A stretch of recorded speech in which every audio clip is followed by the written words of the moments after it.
So, nag-umpisa po yung journey namin dito. Student siya. So, syempre, kapag student, kung ano-ano muna papasukin mong trabaho, struggles, and stuff. Nagkaroon kami ng konting pera para mag-start ng business. Pero hindi siya sobrang konti lang. Ang meron lang kami is pangbili ng mga equipments. Lahat po yan second hand. May marketplace lang lahat yan. Tapos, ayun, ang meron lang kami noon before is purse and yung last month ng rent. Ayun lang talaga, yung susunod namin, hindi na namin alam kung saan namin kukunin. So, tinesting lang namin, sinugal lang namin kung worth it ba o hindi. Before kasi, more on, pasok kami sa retail and wholesale yung business talaga namin.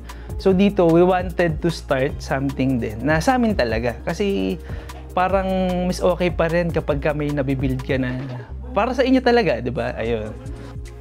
Sige pa, relax pa, baba, lower. Ay, di, wag na po. Sige, side ka pa konti. Yan, tapos tingin ka dito. Yan.